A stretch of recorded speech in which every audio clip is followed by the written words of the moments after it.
జగన్కు దమ్ముంటే సవాలు స్వీకరించాలి. అబద్ధాలను అందంగా అల్లినందుకు ఆస్కార్ ఇవ్వాలి. ఆదానితో ఒప్పందాలు లేవని బైబిల్పై ప్రమాణం చేయాలి. గంగవరం పోర్టును కారుచౌకగా ఆదానికి కట్టబెట్టినప్పుడే ముడుపుల బంధం వెల్లడైంది. ఏపీసీసీ అధ్యక్షురాలు షర్మిల ఘాటు వ్యాఖ్యలు.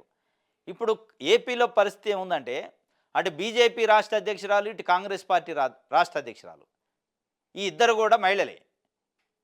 వీళ్ళిద్దరు కూడా జాతీయ పార్టీలు. ఈ రెండు జాతీయ పార్టీలు కూడా ఒక ప్రాంతీయ పార్టీ తెలుగుదేశం పార్టీ చేతిలో కీలుబొమ్మ లెక్క తయారయ్యాయని అనిపిస్తుంది ఈ రెండు పార్టీల అధ్యక్షులు. పురంధరేశ్వరి గారు బీజేపీ అధ్యక్షురాలు కానీ, బీజేపీ నాయకులు కానీ, ఇటు షర్మిల గారు పీసీసీ అధ్యక్షురాలు కానీ చంద్రబాబు నాయుడు గారి నోటి నుంచి ఏమొస్తాయో అయ్యే మాటలు పలుకుతున్నారు. ఆంధ్రజ్యోతి, ఈనాడు మైండ్ సెట్ అట్టుందో వీళ్ళ మాటలు కూడా అట్టే ఉన్నాయి అనేది ఇలా మాట్లాడుకుంటున్నారు. కాంగ్రెస్ పార్టీ కార్యకర్తలు కూడా మాట్లాడుకుంటున్నారు. స్క్రిప్టు సరే, బీజేపీ వాళ్ళు అంటే వాళ్ళు అలయన్స్ ఉంది, కూటమిలో ఉన్నారు. సరే, వాళ్ళు మాట్లాడారంటే కొంత అర్థమన్న ఉంది. కూటమి ప్రభుత్వం మా ప్రభుత్వం కాబట్టి మాట్లాడమనొచ్చు. మీరు డెడ్ యాంటీ బీజేపీకి, తెలుగుదేశానికి.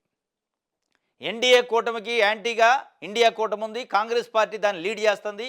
కాంగ్రెస్ పార్టీ దేశవ్యాప్తంగా బీజేపీ పైన యుద్ధం చేస్తుంది. మీరేం చేస్తారేడా? బీజేపీకి మేలు చేసేలాగా, బీజేపీ కూటమి ప్రభుత్వానికి మేలు చేసే వ్యాఖ్యలు చేస్తారు. అదే ఆమె జగన్కి దమ్ముంటే నా సవాల్ను స్వీకరించాలి. మీరు సవాలు చేయాల్సింది జగన్కి కాదు, చంద్రబాబు నాయుడు గారు ఇవాళ ముఖ్యమంత్రి. రాజశేఖర్ రెడ్డి అభిమానులు ఏమనుకుంటున్నారు తెలుసా?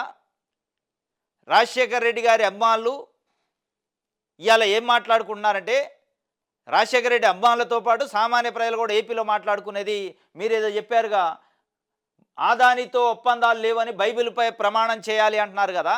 ఇది అడగట్లే ప్రజలు.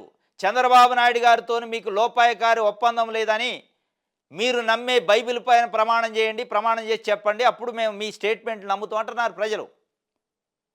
షర్మిల గారిని సూటిగా అడుగుతున్నారు రాజశేఖర రెడ్డి అమ్మాళ్ళు, ఏపీలో ఉన్న సామాన్య ప్రజలు, ఇంక్లూడింగ్ కాంగ్రెస్ పార్టీ కార్యకర్తలు కూడా కొంతమంది.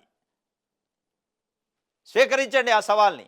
నాయకులు సవాల్ చేయట్లే, ప్రజలు సవాల్ చేస్తున్నారు, రాజశేఖర రెడ్డి అమ్మాళ్ళు సవాల్ చేస్తున్నారు. ఆ సవాల్ నిజంగానే స్వీకరిస్తే, ఇప్పుడు మీరు అన్న సవాల్ను కూడా జగన్మోహన్ రెడ్డి స్వీకరిస్తారా లేదా ఆయన విజ్ఞత.